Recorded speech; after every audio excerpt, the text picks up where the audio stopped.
On the morning of December 25th, snow was piling up in a residential neighborhood on the outskirts of Albany, a small town in upstate New York. Rachel Hartwell started the engine of her old Honda Civic while gazing at her 7-year-old son Ethan, who was sleeping peacefully in the passenger seat. Though his small face looked peaceful, he had been waking up from nightmares more frequently lately. "Mom, are we there yet?" Ethan asked, rubbing his eyes. "We'll be there soon. Grandma and Aunt Jessica are waiting with Christmas presents for you," Rachel smiled, though anxiety was mixed in with her smile. 2 years ago in November, Ethan's father Michael had died in a construction site accident. He was only 30 years old.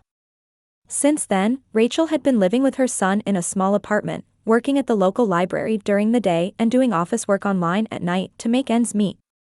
After her husband's death, she had been managing somehow with the life insurance money, but they were far from wealthy. Her mother Barbara worked as a branch manager at the local bank. She was someone who valued appearances above all else and was known as a devout believer at the neighborhood church. However, her daughter becoming a single mother felt like a great shame to her, and she made no attempt to hide it. Her sister Jessica had married heart surgeon David Lawrence after graduating from State University, and they had an 8-year-old daughter Emily and a 5-year-old son Jacob. They lived in a large house in an upscale neighborhood, with an income reaching 6 figures. Since her marriage, Jessica had made no effort to hide her sense of superiority over her sister. When the car stopped in front of her mother's house, Ethan jumped out of the car with excitement filling his chest. Rachel was dressed simply in a navy sweater and jeans she had found at a thrift store. Meanwhile, children's laughter and the sounds of new toys could be heard from inside the house. "Merry Christmas, Mom," Rachel hugged her mother at the front door. "Oh, Rachel. That outfit again?" Barbara frowned at her daughter's clothing. "Well, never mind. Come inside."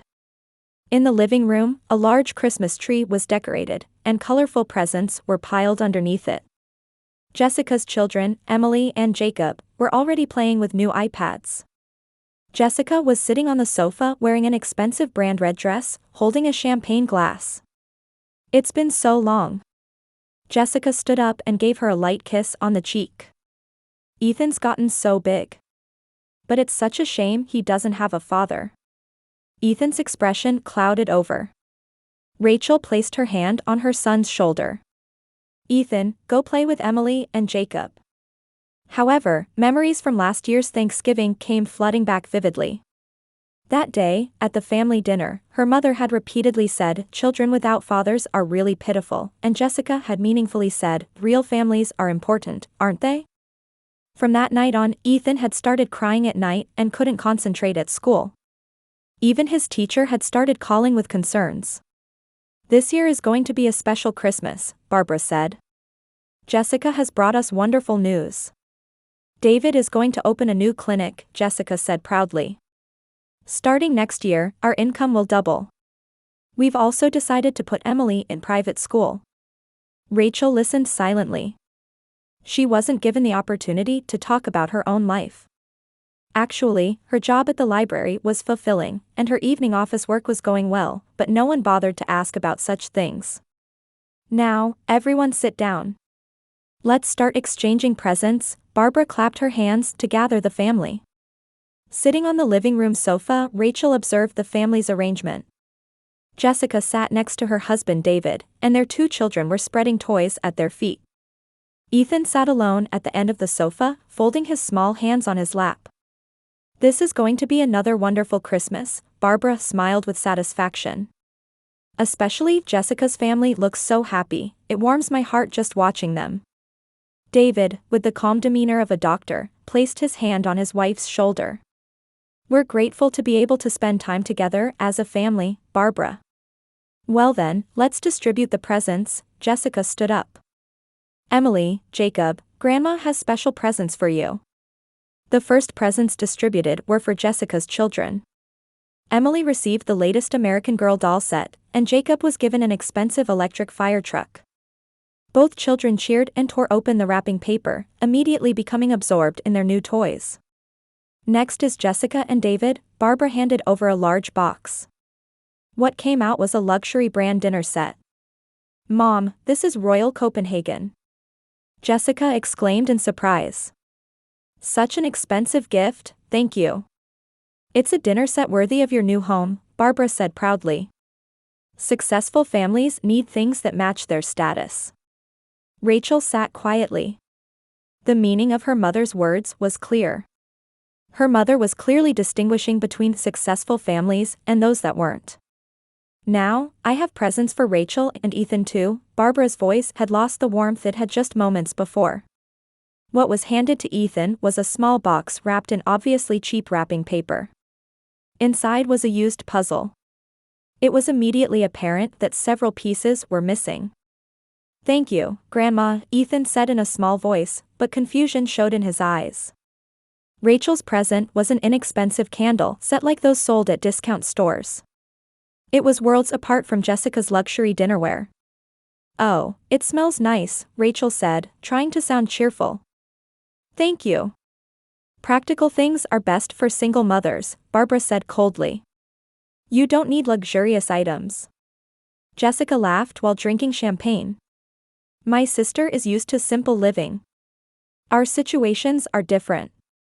Ethan was staring at the expensive toys the other children were playing with. Emily's doll could talk, and Jacob's fire truck made real siren sounds. Compared to his puzzle with missing pieces, the difference was stark. Ethan, puzzles are good for your brain, Barbara said. Children like you need educational toys. What do you mean, children like me? Rachel quietly asked. Well, children without fathers need special consideration, Barbara answered as if it were obvious. They must learn to accept reality. Ethan's hands gripped the puzzle box tightly. Rachel sensed the tension in her son's shoulders. It was the same reaction she had seen last Thanksgiving. David, how about golf this weekend? Barbara changed the subject. You could bring Emily and Jacob too, and we could go to the country club as a family. That sounds like a wonderful idea, David replied. The children would enjoy the pool too. What about Rachel and Ethan? Jessica asked maliciously. Oh, but country club membership fees are quite expensive. It might be impossible for a single mother. Well, Barbara pretended to think. Rachel is probably busy, and Ethan is still small, so he wouldn't be suitable for adult gatherings. Rachel looked at her son. Tears were welling up in Ethan's eyes. Even a 7-year-old could understand that he was being excluded. We want to cherish our real family time, Jessica added. We want Emily and Jacob to grow up in a stable environment. What do you mean by real family? Anger crept into Rachel's voice. A family where both parents are present and financially stable, Barbara said clearly. Children need a father. That's the natural order. Ethan began to sob quietly. Rachel pulled her son close. Ethan, it's okay. Mom, why am I different? Ethan asked in a trembling voice. Am I a bad child because I don't have a daddy? Those words made Rachel's heart feel like it was breaking. Her son's nighttime crying and nightmares that had continued for a year, his anxiety symptoms at school, everything was concentrated in this moment. Sister, it's necessary to teach children reality too, Jessica said coldly. Because you spoil him too much, he can't adapt. There are research results showing that children of single mothers are statistically more likely to have problems, Barbara added. Making him accept reality early will be good for him. Rachel stood up. That's enough. What is? Jessica raised an eyebrow. We're leaving. Ethan, put on your coat. Oh, you're leaving already? Barbara pretended to be surprised. But we haven't had Christmas dinner yet. We'll pass on dinner, Rachel took her son's hand. Ethan, let's go. But, Mom, Ethan said in a small voice. Did I do something bad? No, you did nothing wrong, Rachel looked at her son. You're perfect. Walking toward the front door, Rachel steeled her resolve. She couldn't let her son be hurt any more than this. Wait, Rachel, Barbara came after her. There's no need to get so angry, is there? We were just stating facts. Rachel turned around. Facts? Telling a 7-year-old child that he's inferior because he doesn't have a father is stating facts? I never said such a thing, Barbara waved her hands dismissively. I just want Ethan to have appropriate expectations. Single mother households inevitably have limitations. Ethan was listening to the adults' conversation while holding Rachel's hand. His small body was trembling slightly. What limitations? Rachel's voice was low, suppressing her anger. There are financial problems, and there's no one who can fulfill a father's role, Jessica called out from the living room.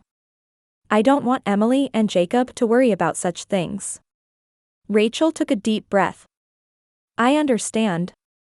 But we're really leaving. Wait a minute, Barbara looked troubled. The neighbors are watching. It would look bad if family members fought and left on Christmas Day. Appearances? Rachel smiled bitterly. That's what matters most to you, isn't it? At that moment, Ethan murmured in a small voice, Mom, aren't we really family? Those words made up Rachel's mind. She placed her hand on her son's shoulder and said gently, let's go inside one more time. But after that, we're really leaving. Barbara showed a relieved expression. That's right, that's good. We're family, so we should get along. When they returned to the living room, Jessica and David were playing with the children. Emily and Jacob were absorbed in their new toys, and the room echoed with the sounds of expensive toys. Ethan looked once more under the Christmas tree. Several beautifully wrapped presents still remained. Those wrapped in gold ribbon and red wrapping paper clearly looked expensive. Those presents are very pretty, Ethan said innocently. Those are special presents for Emily and Jacob, Jessica explained. They're gifts from David's parents. Ethan looked up with hopeful eyes. Can I pick one too? At that moment, the air in the room froze. Barbara frowned, and Jessica made an openly disgusted face. Ethan, those are... Rachel tried to stop her son, but Barbara spoke first. Only for real grandchildren, Barbara's voice was cold and merciless. Ethan's face twisted in confusion. Real grandchildren? Aren't I one? Jessica lifted her champagne glass with a triumphant smile. How pathetic to expect presents when you're from a single mother. The moment those words echoed in the room, large tears overflowed from Ethan's eyes. His small body began to shake, and his breathing became shallow. Rachel saw her son's symptoms and became worried. These were signs of the panic symptoms that had been continuing for a year. Mom. Ethan's voice was trembling. Let's go home, please. Rachel hugged her son. Ethan's small body was frozen with fear. It's okay, Ethan. We'll go home right away. Oh my, just because I spoke a little sternly, there's no need for such an exaggerated reaction, Barbara frowned. Children must learn reality. Reality? Rachel's voice trembled with anger. What you're doing to my son is abuse. Abuse? Jessica stood up. We're just stating facts. Children without fathers really do have problems. Look, he cries immediately, how unseemly. Jessica, stop it, David tried to restrain his wife, but Jessica continued. Sister just doesn't want to accept reality. Ethan is different from our children. His home environment is different, so it's natural. Ethan continued crying against Rachel's chest. Mom, am I a bad child? Do people hate me because I don't have a daddy? Hearing those words, something snapped inside Rachel. For a year, she had been preparing. 6 months ago, when she received Ethan's PTSD diagnosis from the school counselor, 3 months ago, when she began consulting with a lawyer, and this morning, on the way to this house, she had made up her mind. I've had enough, Rachel stood up quietly. What? Barbara asked. Rachel took out a red envelope from her handbag. The envelope was thick, and it was clear from the outside that it contained official documents. This is my Christmas present to you, Rachel quietly placed the envelope on the coffee table. What is it? Jessica asked suspiciously. Open it and you'll see, Rachel's voice was calm. Barbara picked up the envelope and pulled out the contents. The moment she saw the first document, her face turned pale. This is, what? Jessica peered over her mother's shoulder at the document. At that moment, the color drained from her face. It's a letter of estrangement, Rachel explained. A formal legal document. Created by a lawyer. Wait a minute, this is... Barbara said in a trembling voice. There's more. Look at the next document. The moment Barbara looked at the second document, a scream echoed through the room. It was Jessica's scream. $1 million? Damages? Jessica read aloud, trembling. That's right. Ethan's PTSD treatment costs, compensation for emotional distress, and future treatment expenses, Rachel explained matter-of-factly. But this is outrageous. Barbara shouted. Outrageous? For 6 months, Ethan has been seeing a specialist in child psychology. All the medical records are in there. Verbal violence at family gatherings is specifically listed as the cause of PTSD. David picked up the medical records. As a doctor, his face gradually became serious. This is a real medical diagnosis, David said quietly. Of course. Dr. Sarah Williams is a famous child psychology specialist in the state. Her diagnosis is valid in court. Jessica looked at the third document and turned even paler. Recordings? Testimony? What is this? For the past year, I've been recording our conversations. It's legal in this state with one party's consent. Also, Ethan's teachers, counselors, neighbors, everyone has seen your behavior. That's... Barbara's hands were shaking. Look at the last document, Rachel's voice was merciless. The moment Barbara opened the last document, desperate silence fell over the room. It was preparation paperwork for filing a lawsuit. Mom, Jessica. This is your final warning. For a year, I've been gathering evidence. Recordings, medical records, witness testimony, I have everything. If you approach us again, I'll take everything to court. As Barbara and Jessica's crying echoed, David looked at Rachel while placing his hand on his wife's shoulder. As a doctor, he understood the seriousness of the documents. Rachel, are you serious about this? David asked quietly. Of course. I've been preparing with lawyer Margaret Stevenson for 3 months. She's a family law specialist who handles many child abuse cases. Child abuse? Barbara protested tearfully. We never laid a hand on him. Physical abuse isn't the only form of abuse, Rachel's voice was calm. Verbal violence, emotional abuse, that's also legitimate child abuse. Especially when it's continuous and deliberate. Jessica was trembling while gripping the documents. But $1 million, where would we get that kind of money? That's not my problem, Rachel shrugged. It's the price for what you did to my son. Ethan was still crying against Rachel's chest, but as he listened to the adults' conversation, he gradually calmed down. Mom, I'm not a bad child, right? Ethan asked in a small voice. You're the most wonderful child in the world, Ethan, Rachel stroked her son's hair. Never forget that. Barbara stood up and walked toward Rachel. Please, Rachel. We're family, aren't we? Going to court over something like this wouldn't be good for either of us. Family? Rachel laughed coldly. Family wouldn't hurt a 7-year-old child. Family wouldn't use words like real grandchildren. But we were thinking of you too. Thinking? Rachel interrupted. There's more. Look at everything in the envelope. When Barbara reached into the envelope again, several more documents remained. The moment she saw the next document, her face turned even paler. This is contact information for Michael's family? That's right. My late husband's family. People you've never met. Jessica asked with a confused face. What do you mean? We heard Michael's parents were office workers. That was a lie, satisfaction crept into Rachel's voice for the first time. Michael's father, James Hartwell, is a successful businessman in the Texas oil industry. He's the founder of Hartwell Energy Corporation. Shocking silence flowed through the room. Oil business? David repeated in surprise. A company with annual sales of $500 million. Michael hated the idea of becoming an heir and chose to work as an ordinary construction worker. But his parents respected their son's choice. Barbara's hands trembled as she turned the pages. There were photos of a luxurious mansion in Texas and many photos of the Hartwell couple with Ethan, all smiling. These people are Michael's parents, James and Patricia Hartwell. Ethan's real grandparents, Rachel said proudly. They love Ethan with all their hearts. As their real grandson.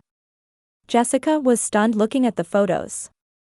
There were images of Ethan playing by a luxurious poolside, having meals with family at expensive restaurants, and most importantly, the happy expression of a child who was truly loved. Why did you keep quiet about this until now? Barbara asked in a trembling voice. Because I knew your character, Rachel's eyes glowed coldly. I know very well how you change when money becomes involved. Do you remember Uncle's inheritance? Rachel continued. When Uncle John died, you tried to monopolize the inheritance and cause trouble with half the relatives. It eventually became a court case and you ended up estranged from half the family. Barbara's face turned bright red. That was a misunderstanding. A misunderstanding? Even Jessica looked at her mother. Mom, what really happened then? Mom tried to trick Uncle, who had dementia, into rewriting his will, Rachel cruelly exposed. Fortunately, Uncle's friend noticed and stopped it. That's not true, Barbara weakly denied. That's why I kept Michael's family absolutely secret. I could see that you would approach Ethan and use him for money. David sighed deeply. As a doctor, as a family member, he understood the seriousness of the situation.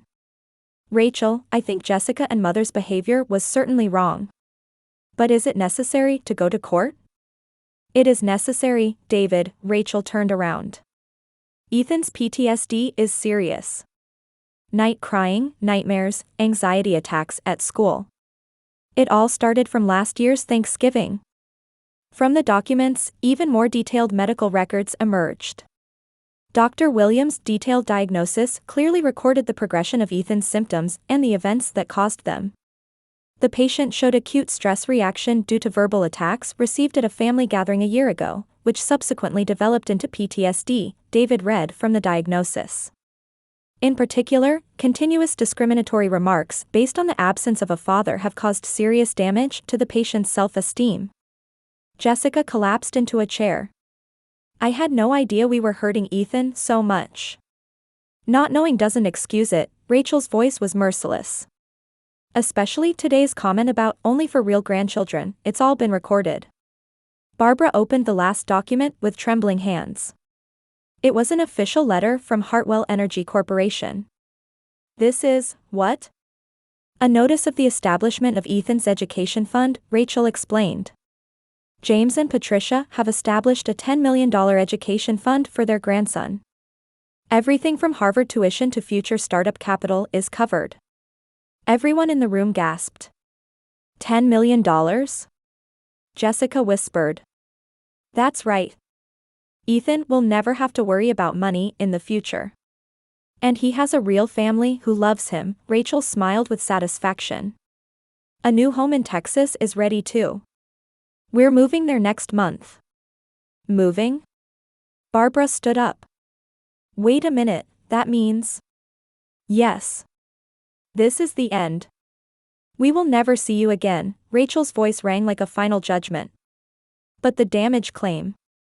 If you legally promise never to contact us or come near us again, I'll drop the damage claim, Rachel presented the condition. But if you break that promise, I'll go to court with all the evidence. David looked at his wife. Jessica, what we did was wrong. I think Rachel's demands are justified. Jessica nodded while crying. I'm truly sorry. We did terrible things. Barbara also sat down, crying. Rachel, please, we're family. If we were family, you would have loved Ethan from the beginning, Rachel took her son's hand. But all you did was hurt him. This is the end, Rachel stood up. Next week, a formal estrangement agreement will be sent by the lawyer. Please sign it. Ethan said in a small voice, "Oh, Mom, are we going to Grandpa and Grandma in Texas?" Yes, Ethan. We're going to people who truly love you. As desperate silence filled the room, Rachel and Ethan headed toward the front door. 6 months later, at a beautiful mansion in the Houston, Texas suburbs, Ethan was enjoying chess with his grandfather James by the poolside garden. The face of the now 8-year-old showed no trace of his former anxiety. "Checkmate, Grandpa." Ethan called out happily. "Wonderful. You really are smart," James hugged his grandson. "Your father was good at chess when he was about your age too." Patricia came over with lemonade. "Ethan, did you finish today's homework? How is your new school?" "It's so much fun, Grandma. I've made lots of friends, and the teachers are kind." Ethan's eyes sparkled.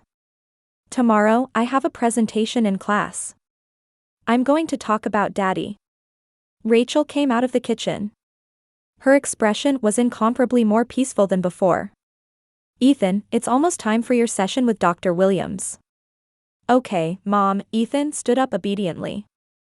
His PTSD treatment was progressing smoothly, and the night crying had almost completely stopped. When Ethan returned from treatment, he excitedly reported to Rachel.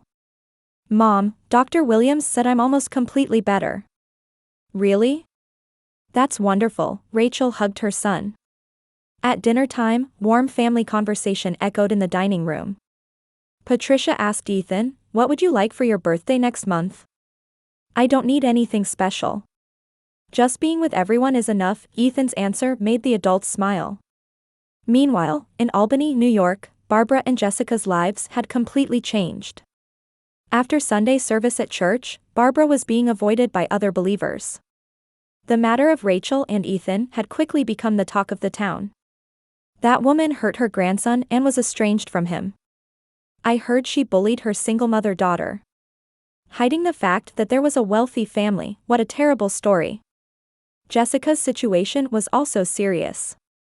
Her husband David was deeply disappointed in his wife's behavior. "Jessica, your behavior toward your sister and nephew is unforgivable as a doctor and as a human being," David said coldly.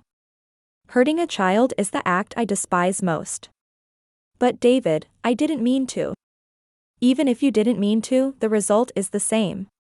You deeply hurt one child's heart." Emily and Jacob also sensed their parents' change. The atmosphere at home was no longer as bright as before, and they understood in their childlike way that their father had become cold toward their mother. "Mom, can't we see our cousin Ethan anymore?" Emily asked sadly. "That's..." Jessica was at a loss for an answer. In fact, she had been writing apology letters to Rachel every night, only to tear them up. Barbara's position at the bank had also become delicate. In a small local community, personal reputation affects professional trust too. "Barbara, you seem tired lately, are you okay?" a colleague asked with concern. However, Barbara couldn't tell the truth. In Texas, Rachel was beginning a new life. She had started working at a local interior design company, and her talent was highly valued. "Rachel, your design sense is wonderful," a colleague praised her. "Client evaluations are the highest." Ethan's education was also going smoothly. With the Hartwell family's education fund, he was given the finest educational environment. Through piano lessons, science experiment club, and activities in the chess club, his talents were blossoming. One evening after dinner, Ethan asked Rachel, "Mom, I sometimes think about the previous grandmas. But I'm not angry." "Really?" Rachel was surprised by her son's growth. "Dr. Williams taught me. Everyone makes mistakes. But I have a real family here, so I'm okay." James and Patricia looked at each other and smiled. "Ethan, you really are a wonderful child," James said. "Your father would surely be proud of you." That night, Rachel looked at a photo of her late husband Michael and thought, "Blood relations alone don't make a family. Love is what creates a true family." Ethan was now surrounded by people who truly loved him. That was what mattered most. Outside the window, a beautiful Texas sunset spread across the sky. As if announcing the beginning of a new life, the sky was dyed a hopeful gold.